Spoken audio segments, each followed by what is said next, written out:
یہ لشکر ساری دنیا سے انوکھا تھا، نرالا تھا، کہ اس لشکر کا افسر ایک کالی کملی والا تھا۔ اللہ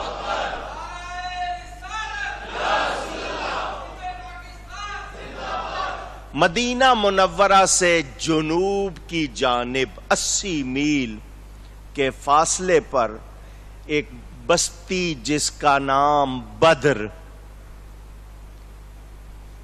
یہ بدر پورے چاند کو کہتے ہیں عربی میں، بدر جب چاند پورا ہو جائے اس کو بدر کہتے ہیں، تو وہ گول ہوتا ہے، تو ایک کنویں کی وجہ سے لوگ کہتے ہیں اس کا نام بدر، کچھ کہتے ہیں ایک شخص تھا وہاں جس کا نام بدر، اس کی وجہ سے اس بستی کو، اس علاقے کو بدر کہتے تھے۔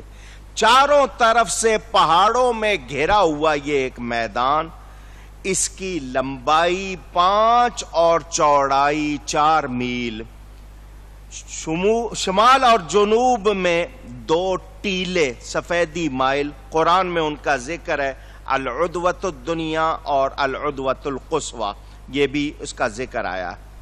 حضور صلی اللہ علیہ وسلم شمالی کی جانب سے بدر میں داخل ہوئے، کنواں تھا ایک، کنویں کے پاس قیام کا ارادہ فرمانے لگے تو حباب بن منذر نے پوچھا یا رسول اللہ کیا اس کنویں کے پاس ٹھہرنے کا حکم ہے؟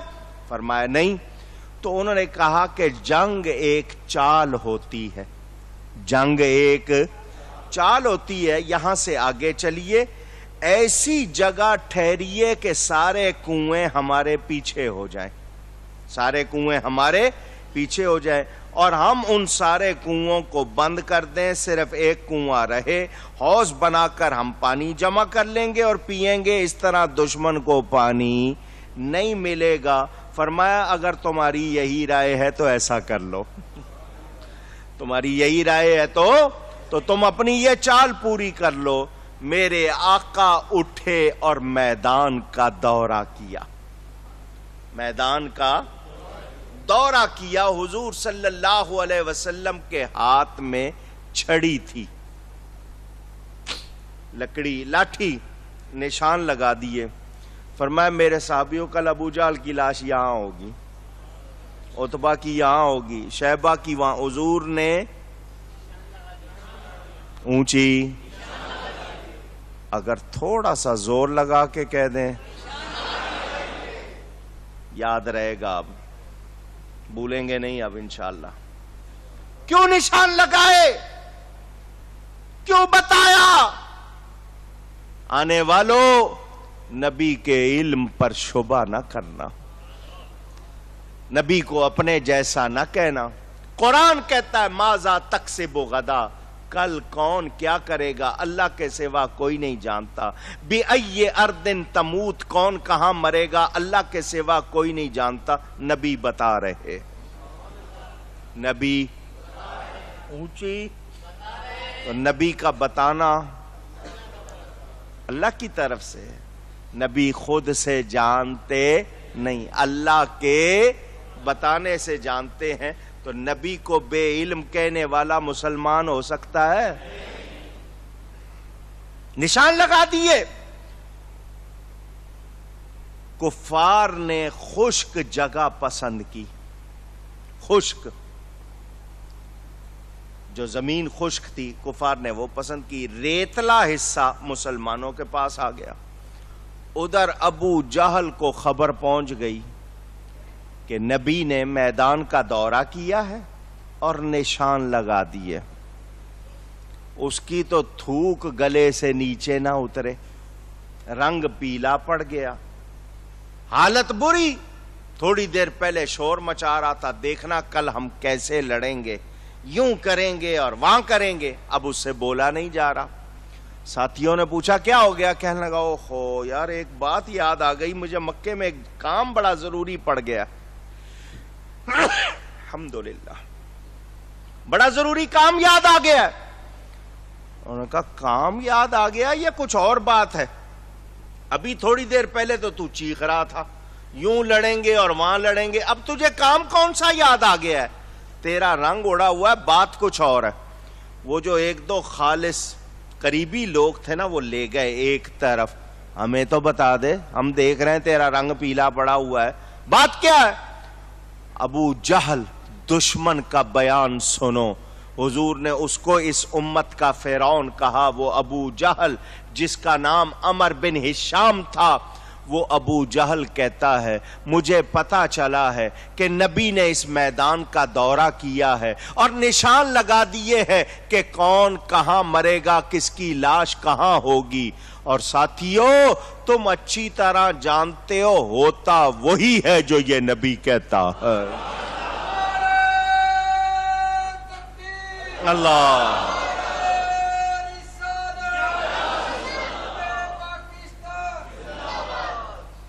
ہوتا وہی ہے جو یہ نبی، تمہارے منہ سے جو نکلی وہ بات ہو کے رہی، جو دن کو کہہ دیا رات تو رات ہو کے رہی۔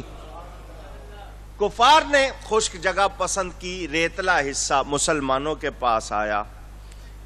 کافروں نے سمجھا ہوگا کہ یہ ریت میں دھس جائیں گے، ان کو چلنا آسان نہیں ہوگا، ان کو مشکل ہوگی۔ صحرا، گرمی کا موسم، صحرا نے بھی دعا کر لی۔ صحرا کی دعا حفیظ جالندری شاہنامے میں ترجمانی کرتے ہیں۔ صحرا نے کہا اگر اب میرے دامن سے ہوائے گرم آئے گی تو مجھ کو رحمت للعالمین سے شرم آئے گی۔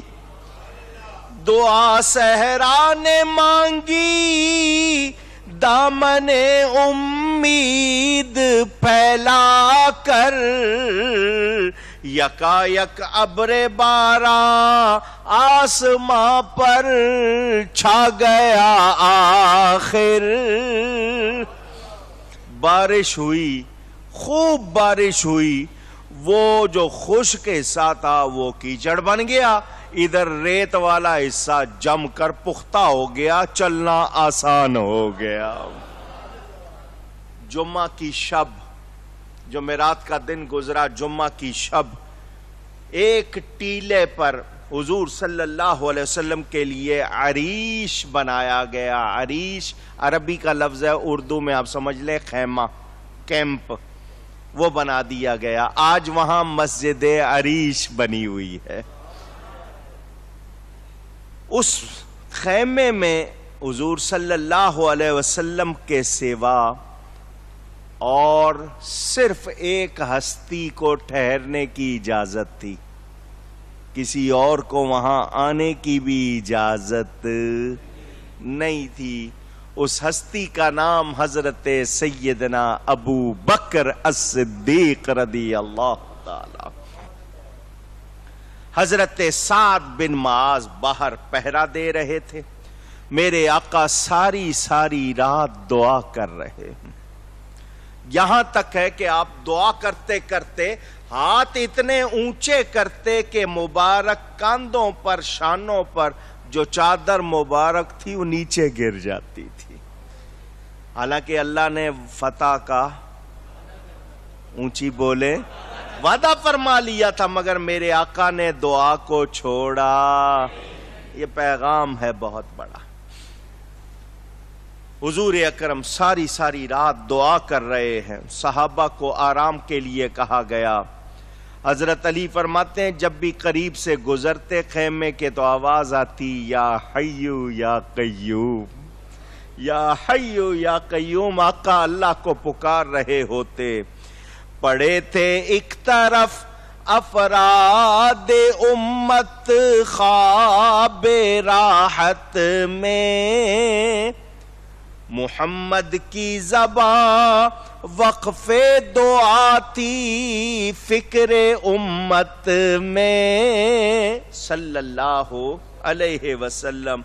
وہ جس کے گھر قبولیت مرادے مانگنے آئے وہی اس وقت سجدے میں جھکا تھا ہاتھ پھیلائے.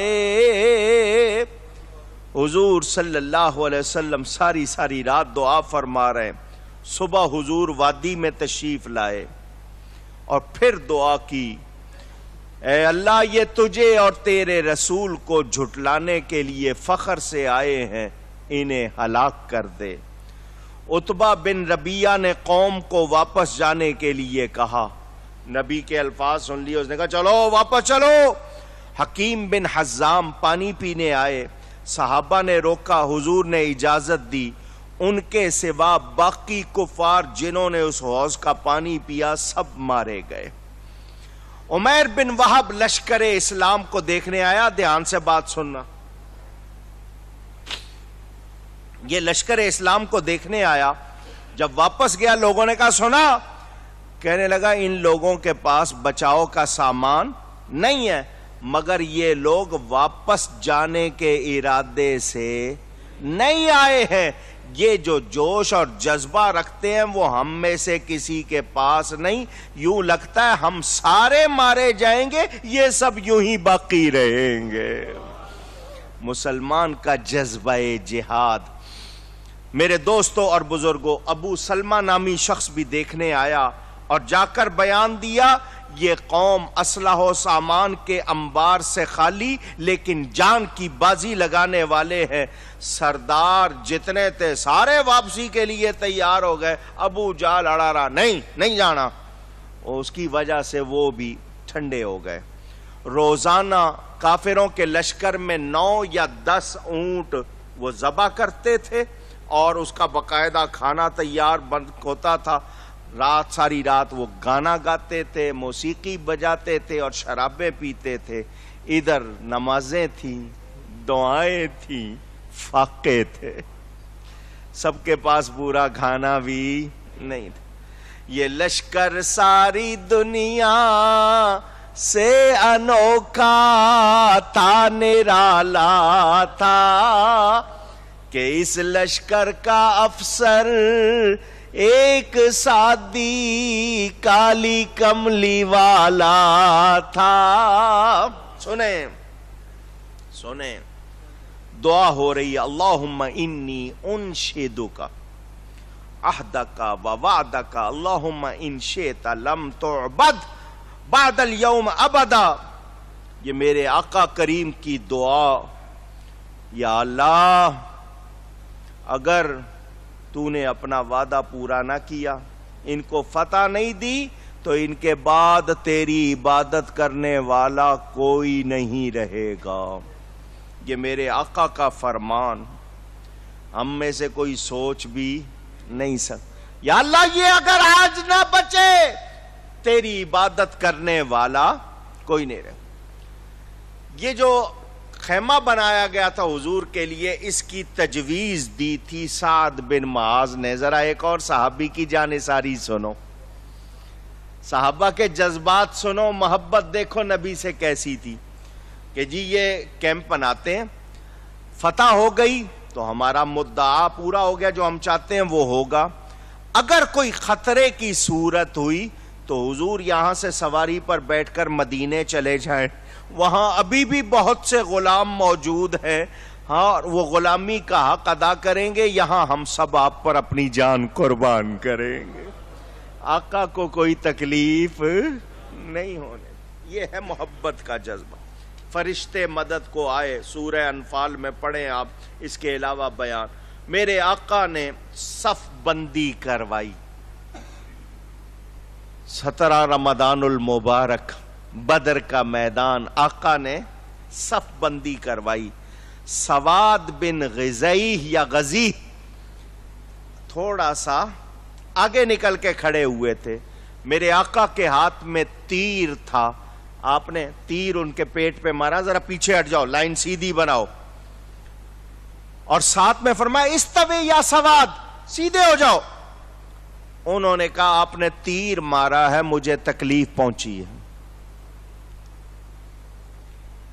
آپ نے تیر مارا ہے مجھے فاقدنی, مجھے بدلہ چاہیے. صحابہ کو غصہ آ گیا, اس کی اتنی جرت, یہ نبی سے ایسا کہہ رہا. فرمایا استقد, بدلہ لے لے. حضور صلی اللہ علیہ وسلم نے جب یہ فرمایا تو اس نے کہا کہ حضور آپ نے تو کپڑا پہنا ہوا ہے, میرا پیٹ تو ننگا تھا. نبی پاک صلی اللہ علیہ وسلم کے جب اس نے یہ مطالبہ کیا, صحابہ کے غصے کا عالم آپ سمجھ سکتے ہیں کیا ہوگا. میرے آقا جانتے تھے, میرے آقا نے کپڑا ہٹا دیا. فَآتَنَقَهُ فَقَبَّلَ بَطْنَهُ, وہ صحابی آگے بڑھے, میرے نبی سے لپٹ کر بے تحاشا چومنے لگ گئے. فرمایا تو نے ایسا کیوں کیا؟ انہوں نے کہا حضور دنیا سے جا رہا ہوں, چاہا کہ آپ سے اپنا جسم لگا کے جاؤں تاکہ مجھے جہنم کی آگ نہ جلائے. یہ بھی محبت کا ایک انداز. نہ کسی کو بیوی کی یاد تھی, نہ وطن کی, نہ بچوں کی, نہ گھر کی. عوف بن حارث حضور صلی اللہ علیہ وسلم کے پاس آئے, عرض کی مجھے بتائیے اللہ بندے کی کس بات سے خوش ہوتا ہے؟ فرمایا دشمن کے حلقے میں ننگے سر ہاتھ گھسیڑ دینا. اس نے زرہ پھینکی, دشمن کی صف میں گھسے, دادے شجاعت دیتے ہوئے جام شہادت نوش کر گئے. ویسے اپنے آپ کو موت کے منہ میں ڈالنا نہیں, جنگ کے میدان کی بات, اور کیونکہ وہاں آپ اللہ کے لیے کرتے ہیں. یہاں کوئی چھلانگ لگائے یا کرتب دکھانا چاہے تو اس کے لیے کوئی ایسی بات نہیں سمجھ لینا. حافظ ابن کثیر نے ایک بات لکھی ہے, یہ اس لیے سنا رہا ہوں میرے نوجوان ساتھی جو آج کل ٹی وی اور ادھر ادھر سے سن کے ذرا تھوڑے سے شک میں پڑ جاتے ہیں, سن لیں. یہ حافظ ابن کثیر حوالہ بھی انہی کا ہے, اپنا نہیں دے رہا ہوں. بزاز کے حوالے سے انہوں نے لکھا ہے کہ حضرت علی اپنے عہد خلافت میں, دور خلافت میں خطبہ دے رہے تھے, تو خطبہ دیتے ہوئے لوگوں سے پوچھا یا ایھا الناس من اشجع الناس, اے لوگوں مجھے بتاؤ لوگوں میں سب سے زیادہ بہادر کون ہے؟ سب نے کہا اے علی آپ. حضرت علی نے فرمایا نہیں, میں لوگوں میں سب سے زیادہ بہادر نہیں ہوں. کہا پھر کون ہے؟ فرمایا ابو بکر. کون فرما رہے ہیں؟ حضرت علی. لوگوں نے کہا کیوں؟ فرمایا بدر کا میدان تھا, نبی کے لیے خیمہ لگا ہوا تھا, جب اعلان ہوا کہ کون نبی کا ساتھ دے گا تاکہ کوئی مشرک حملے کی جرت نہ کر سکے, سوائے ابو بکر کے کوئی نہیں اٹھا تھا. میں تو اس وقت بچہ تھا, خدمت کی ہے تو انہوں نے کی ہے. سن رہے ہیں آپ بات؟ میرے دوستوں اور بزرگوں, حضور صلی اللہ علیہ وسلم نے خطبہ ارشاد فرمایا, اللہ کی رضا جوئی, سچائی, دین حق کی پروری کی. آپ نے جو بھی دین حق کی پیروی کی اور مسلمانوں کو استقامت کی تلقین کی, اللہ کا وعدہ یاد دلایا. فرمایا اللہ سے رشتہ مضبوط کرو. پھر عریش میں آئے, پھر دعا کی اللہم انک ان تہلک ھذہ العصابہ لا تعبد بعدھا فی الارض, یا اللہ مدد کا وعدہ پورا کر, میں مدد کا طلبگار ہوں, اگر یہ نہ رہے تو پھر تیری زمین پر عبادت نہیں ہوگی. اسی اثنا میں نبی پاک نے اونگ فرمائی, بیدار ہو کے فرمایا ابو بکر یہ جبریل آئے ہیں, گھوڑے کی لگام پکڑے ہوئے, یہ فتح کی خوشخبری دے رہے ہیں. مسلمانوں کی کم تعداد دیکھ کر کافر ان کے فخر میں اضافہ ہو گیا کہ ہم تو 1000 ہیں, یہ تو صرف 300 ہیں. وہ بکواس کرنے لگے کہ ہم محمد صلی اللہ علیہ وسلم اور ان کے اصحاب کو تتر بتر کر دیں گے, انہیں قتل کیا کرنا ہے, ویسے ہی پکڑتے جاؤ, رسیوں سے باندھ دو. حضور صلی اللہ علیہ وسلم اس وقت بھی دعا فرما رہے تھے. ان کا بھروسہ تھا تو تعداد پر تھا کافروں کا, تیر و تلوار پر تھا. ادھر مسلمانوں کا کیا حال تھا؟ نہ تیغ و تیر پر تیغ تلوار کو کہتے ہیں، تیر آپ جانتے ہیں، نہ تیغ و تیر پر تکیا، نہ خنجر پر نہ بھالے پر، بھروسہ تھا تو ایک سادی سی کالی کملی والے پر۔ اسود بن عبد الاسد مخزومی نے جنگ کی ابتدا کر دی۔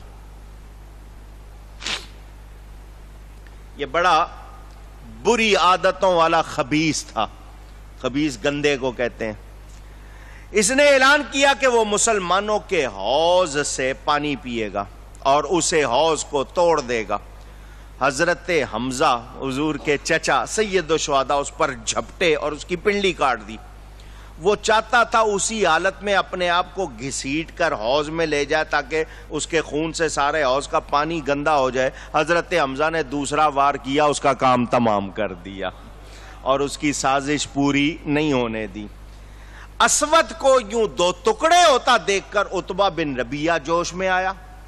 اس نے اپنے بھائی شیبہ کو بلایا، اپنے بیٹے ولید کو بائیں طرف سے، یہ صفوں کے درمیان آ کے کھڑے ہو گئے اور دعوت جنگ دینے لگے۔ آؤ، کون ہے تمہاں ہمارے مقابلے پر آنے والا؟ اوف و معاذ ابنان حارث اور افرا شیروں کی طرح سامنے آئے۔ انہوں نے پوچھا کون ہو تم؟ ان بچوں نے، نوجوانوں نے کہا ہم انصاری ہیں۔ اس نے کہا ہمیں تمہاری ضرورت نہیں۔ کافروں نے کہا ہمارے چچا زاد ہمارے سامنے آئے۔ حضور نے فرمایا قم یا عبیدہ، قم یا علی، قم یا حمزہ۔ عتبہ کو حضور نے، حضرت علی کو، حضرت حمزہ اور حضرت عبیدہ کو اٹھنے کا حکم دیا۔ یہ تلواریں لے کے اٹھے۔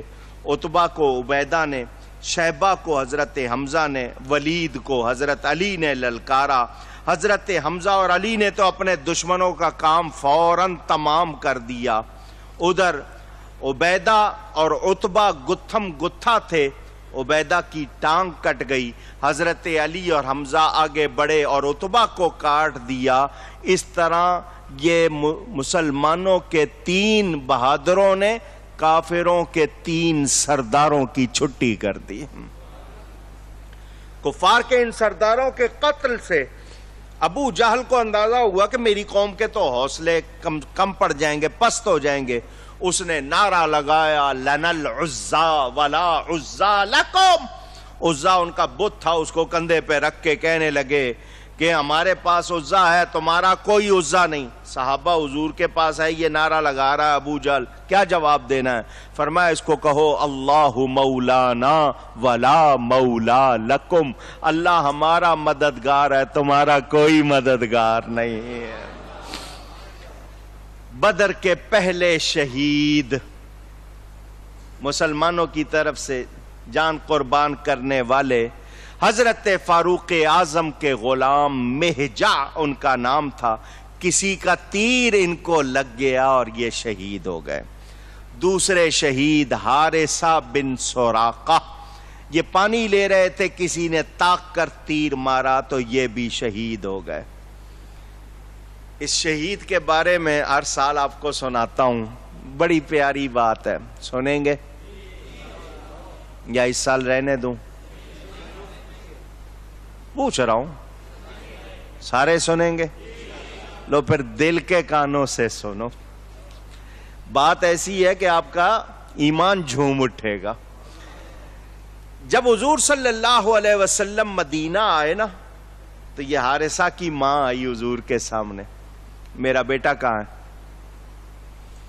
میرا، اگر وہ جنت میں ہے تو پھر میں صبر کروں گی، ورنہ میں روؤں گی اور ایسا روؤں گی کہ دنیا دیکھے گی۔ ماں آ کے پوچھ رہی ہے بیٹا شہید ہو گیا، اگر وہ جنت میں ہے تو میں صبر کروں گی، اور اگر وہ جنت میں نہیں ہے تو پھر میں نوحہ کروں گی اور ایسا کروں گی کہ دنیا دیکھے گی۔ کتنی جنتیں ہیں؟ 8۔ صحیح ہے، آپ غلط نہیں کہہ رہے۔ اتنی جنتیں اور چوڑائی آسمانوں اور زمین کے برابر۔ میرے نبی نے یہ نہیں کہا ٹھہر جا میں جبریل سے کہتا ہوں وہ پوچھ کے بس،